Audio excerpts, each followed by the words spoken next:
एक स्पेशल जानकारी देना चाहती हूँ कि जो पाइथन है वो हमारी केस सेंसिटिव लैंग्वेज है। केस सेंसिटिव का मतलब क्या होता है कि हमारे कंपाइलर में capital A is not equal to small A, तो ये दोनों को डिफरेंशिएट करता है। किसके बेसिस पे करता है?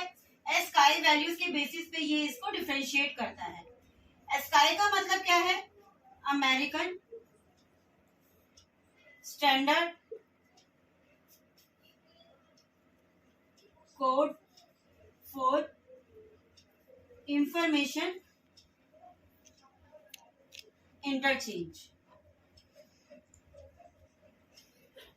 तो एस्काई वैल्यूज के हिसाब से कैपिटल ए की जो वैल्यू है वो 65 है और बी की 66, सी की 67, इस तरह से ये इंक्रीज होती चली जाती है। और स्मॉल ए की जो है वो 97 है, बी की 98 है, सी की 99 है, इस तरह से वो इंक्रीज होती चली जाती है। इसी तरह से हमारे पास कीबोर्ड में जितने भी अल्फाबेट्स या डिजिट्स या स्पेशल कैरेक्टर्स हैं उन सबकी एक स्पेशल एस्काई वैल्यू दी गई है। तो हमारी प्रोग्रामिंग में सारी कैलकुलेशन इस एस्काई वैल्यूज के हिसाब से चलती है। इसलिए हमारे यहाँ पे इस बात का ध्यान रखिएगा, जो वर्ड स्मॉल में दिया गया है आपको अपने कंपाइलर में उसको स्मॉल में ही देना है और जो कैपिटल में है उसको कैपिटल में ही देना है। अदरवाइज वो उसको रिकमेंड नहीं करेगा, आपको अदर वो सिंटेक्स एरर देगा या डजंट मैच करेगा। इस तरह की प्रॉब्लम्स आपके सामने रेज होती रहेंगी। अब इसके बाद मैं आपको वेरिएबल इंट्रोड्यूस कर रही हूँ।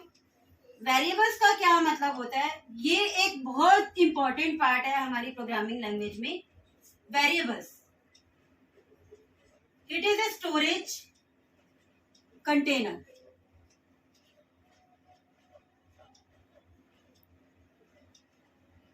स्टोरेज कंटेनर का मतलब क्या है? जिस तरह से हमें किसी भी चीज को अपनी लाइफ में स्टोर करने के लिए कंटेनर की जरूरत होती है, उसी तरह से यहाँ पे हमें कोई भी वैल्यू अगर स्टोर करनी है तो एक कंटेनर चाहिए होगा। Just like a is equal to 12, यहाँ पर a जो है वो एक वेरिएबल है, वेरिएबल जो होल्ड कर रहा है, वेरिएबल इसमें होल्ड हो रही है आपकी 12 वैल्यू। इसका मतलब क्या है कि एक वेरिएबल a जिसके अंदर 12 वैल्यू स्टोर्ड हो गई है, जिसे आप आगे फर्दर चेंज कर सकते हैं। इसकी वैल्यूज वेरी हो सकती है, आप आगे प्रोग्रामिंग में इसकी वैल्यू चेंज कर सकते हैं। It is just like same as container.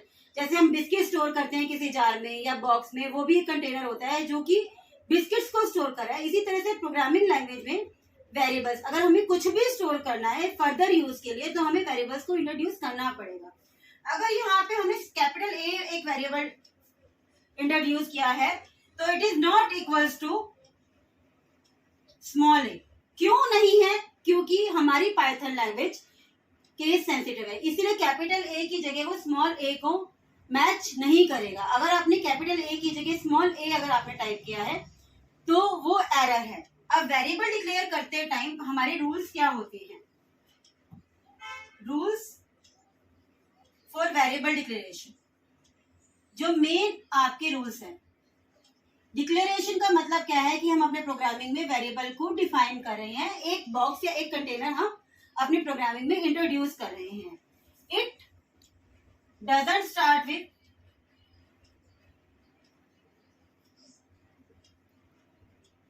A digit.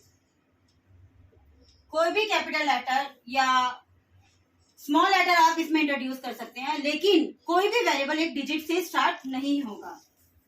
No keyword is allowed.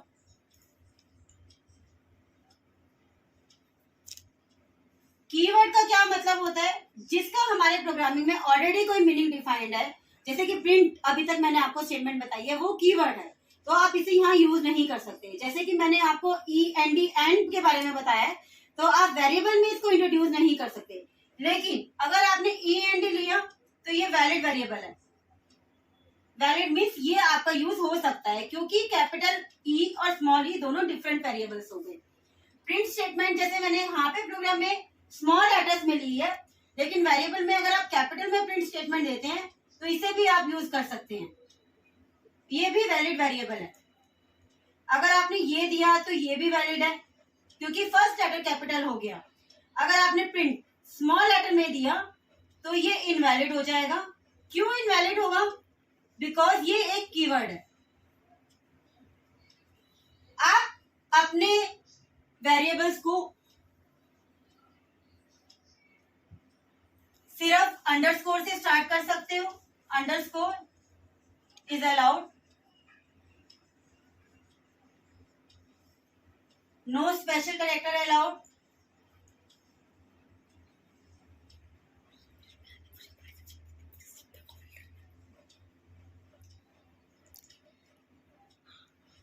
No space allowed.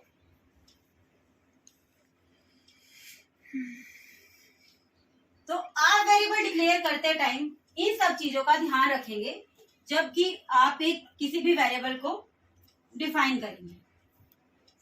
आप इन सारे रूल्स को ध्यान रखिएगा। अब मैं आपको वेरिएबल्स के यूज के साथ एक प्रोग्राम आपको मैं आगे करके दिखाती हूँ, जिसमें हमारा क्वेश्चन है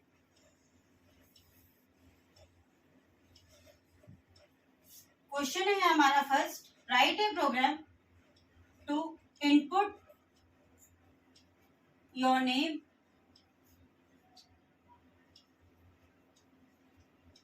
class, age and print all items, all these things.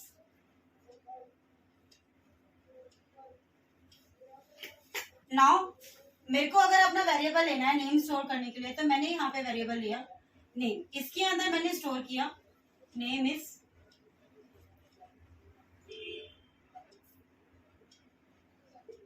जो भी अगर आप स्ट्रिंग या कैरेक्टर स्टोर करेंगे वो कोट्स सिंगल या डबल दोनों आपके पास यहाँ पे अलाउड है। आप सिंगल कोट्स या डबल कोट्स में कोई भी डिफरेंस नहीं है, वो यूज कर सकते हैं। Class,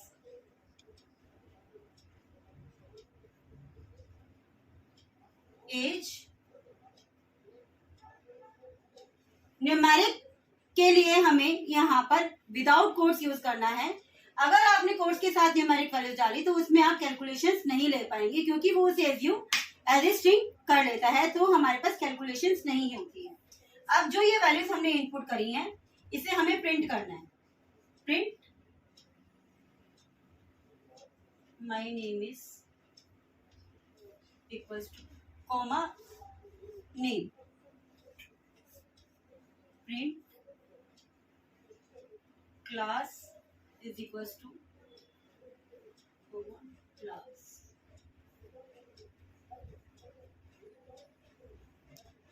age is equals to age। ये मेरा प्रोग्राम। अब इसका आउटपुट हमारा स्क्रीन पर क्या आएगा?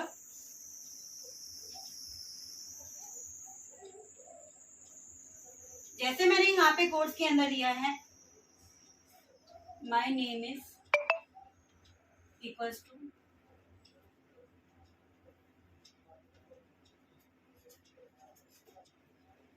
class is equals to 12A, age is equals to 7। ये हमारा आउटपुट हमारी स्क्रीन पर आएगा। ये किस तरीके से आया आप इसे समझिए।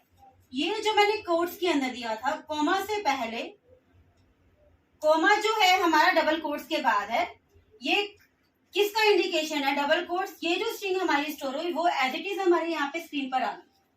आफ्टर दैट ये मेरा एक वेरिएबल है, इस वेरिएबल के अंदर जो भी स्टोर था वो मेरी स्क्रीन पर आ गया। सिमिलरली क्लास 12th इस क्लास इज इक्वल टू जो हमारी स्ट्रिंग के अंदर है वो एज इट इज आ गया। फिर उस कंटेनर में, क्लास कंटेनर में जो वैल्यू थी वो यहाँ आकर स्टोर हो गई।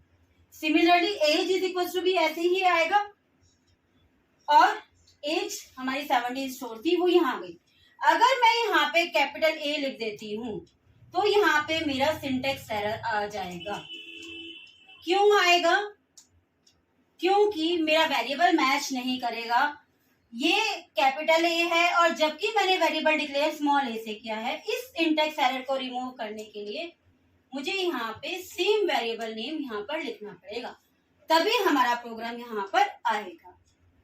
तो स्टूडेंट्स, इतना अगर आपको प्रोग्राम समझ में आया तो मेरी वीडियो को लाइक कीजिएगा, और अगर आपको कोई डाउट है तो मुझे प्लीज कमेंट कीजिएगा, जो मैं आपको नेक्स्ट वीडियो में उसको एक्सप्लेन कर दूंगी। थैंक्स।